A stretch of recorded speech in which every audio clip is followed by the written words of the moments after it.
So Alex just got exposed by Magomed, okay? So Magomed tweeted, I was offered to fight Alex during International Fight Week. If the man doesn't want it, let's move on, and I'm ready for everybody, I dare you.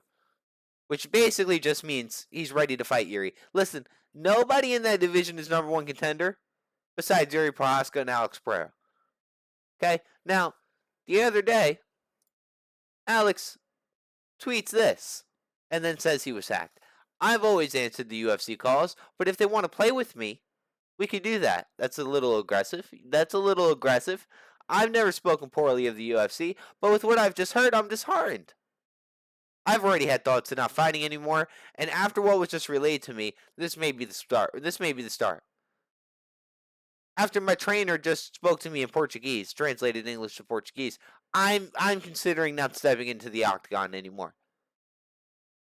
He's already considered not fighting anymore after Ankalaev, who he's kind of been ducking and dodging.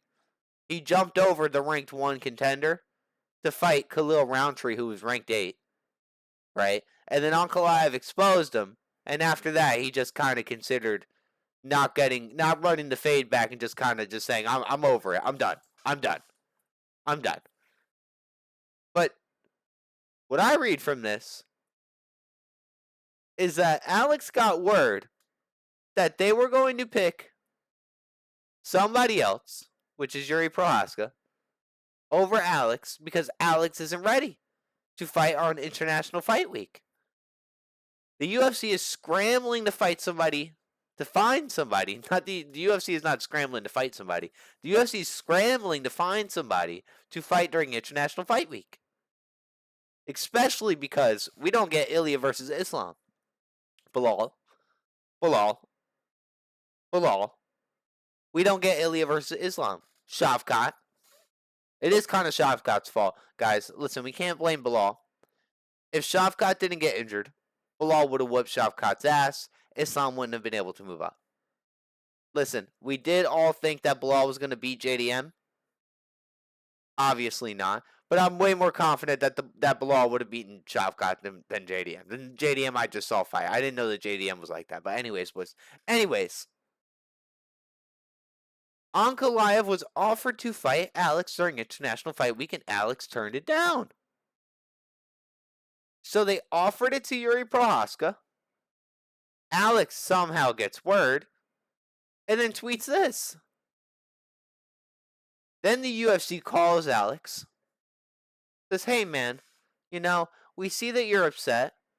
We see that you've already had fights of not fighting anymore after Ankalaev kind of exposed that you're a fraud during a full 25-minute camp, and you kind of did dodge him by fighting Khalil Roundtree, who was ranked 8 at the time when Ankalaev was kind of there and available, but you decided to fight Khalil Roundtree, who almost beat you, was up on the scorecards. I think it was even. I think it was 2-2.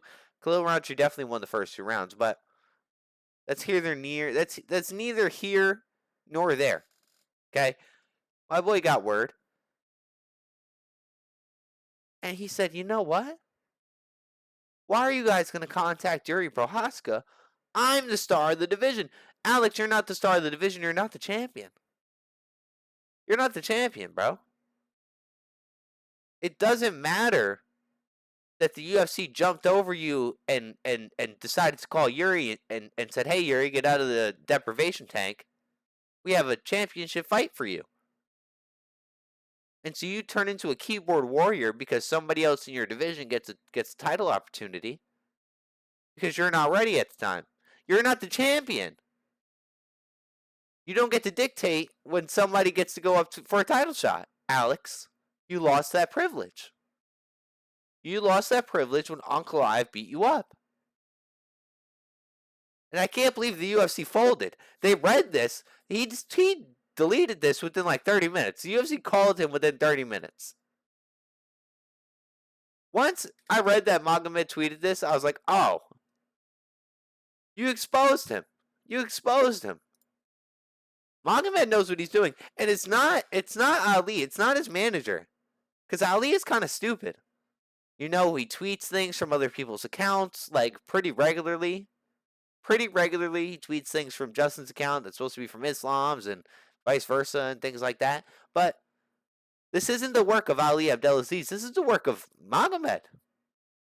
Magomed just exposed Alex. Alex got upset. I'm going to say it one more time.